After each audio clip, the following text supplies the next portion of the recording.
My job on the film was to do special effects props. I was in charge of, breakaway pieces, all the blood and gore and ooze, puppeteering the room when it starts to come alive. I had to rig the entire room. I operated the deer head over the fireplace, which was an amazing, fun process, but very hot process. And just, whatever it took, effects-wise, that was my job. I made a foam latex props like rocks. When, people would get hit upside the head with anything, I had to make it gun butts, just a plethora of foam props. Trap doors, you name it. That was my job. The film was shot in Wadesboro. It was shot in and around Wadesboro, and we had some exterior locations, but the majority of it was shot.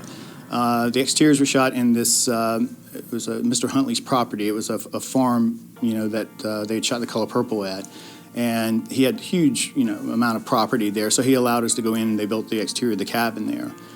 And the interior of the cabin was shot at J.R. Fasion's high school that had been closed down for, I think it had been closed down for 3 or 4 years. And so Pryor Gibson, our location manager, who was from that area, got us a good deal on that school, and that's where we built the set inside J.R. Fasion's.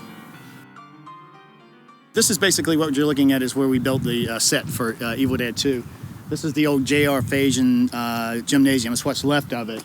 As you can see, it's kind of been falling down. It hasn't been used and probably since we used it, to be honest with you. I mean, it's a mess. There used to be an actual building that was part here. You can see the foundation. And that part of the area is where K&B set up their offices. But it used to be, if you look over this direction, you can see this is where the production offices were. They're in the process of remodeling it and turning it into something else. But this was the back end of the school, and this road that we're standing on here wasn't here at the time. They actually, put the road in since I've been here. But this is where we stayed in. This was our oven. We called it the oven. It wasn't a studio. And that's pretty much where we shot the majority of the film. The majority of the props that were used in the film, the larger stuff like the set, the cabin and stuff were left there.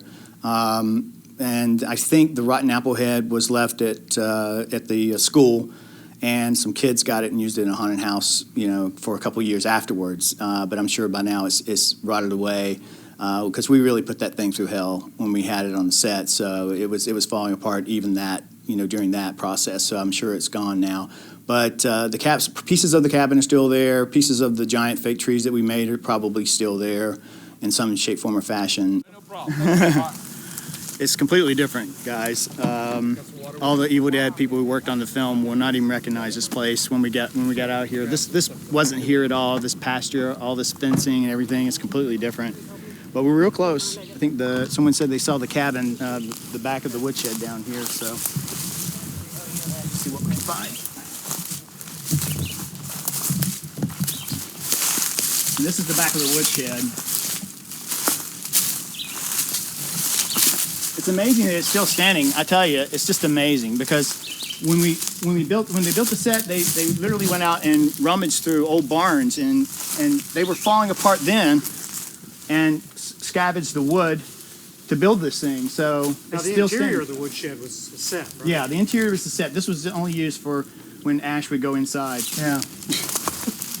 But a lot of these trees that are here now obviously weren't here. This is the back of the cabin.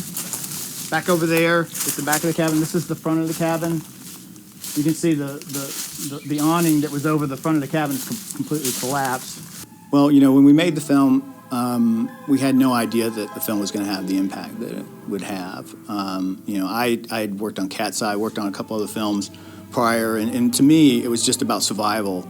Getting a job and landing a job and working. And this was a good job because it was going to take me, 4 months of my life I'd be able to work on a project. So I was just excited to have work. Had it not been so hot and miserable, I think it would have been a more enjoyable experience at the time. But it was such a painful experience that by the time the film was over with, everyone was just like, thank God, This is the front of the cabin. It doesn't look like the front of the cabin, obviously. Unfortunately, over the years, this place has kind of started to fall apart. And, you can see that the trees have grown up. But this was actually the front of the cabin. There was one of the windows, there was the other window, and that was the front door right there. This part right here was the awning that went over the front of the cabin, and it's completely collapsed, and the porch is completely collapsed down in there as well. There's been, obviously several floods that have come through here. None of these trees were here. All this was clear, so you can see what time will do. But I'm really amazed that it's standing in this condition. I thought for sure it wouldn't even be this. And there's still slats on some of the walls in there in the kitchen. You can see where the kitchen slat walls were. Lots of the breakaway doors from the Ramo cam are still in there, where the camera came through and smashed through the doors and split them apart. They're still lying in there.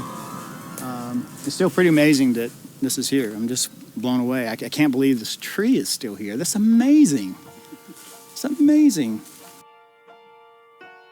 I remember telling Sam that I wanted to make movies, and I had made some Super 8 movies in the past, just like he had. And he says, "Well, let's shoot a movie then." And then I was like, "When?" "Well, what about on the weekend? We got Sundays off. We can shoot a movie." And I was like, "Sam, Sundays are day off." And he was just so gung-ho. He was so ready to go shoot another little movie on Saturday. That's the kind of guy Sam was. It wasn't about, I'm tired. It wasn't about, what's right or what's wrong. It was about, his passion and doing it. And it's why I went on to become a director, because of his... He kept saying, "Tony, you got a Super 8 camera. Grab your camera and go out and shoot a movie." And I did. So I grabbed my Super 8. As soon as I got off that movie, I went out. I raised like $8,000, grabbed my Super 8 camera, and I shot my first feature film. And, I wouldn't have done that had it been for Sam Raimi.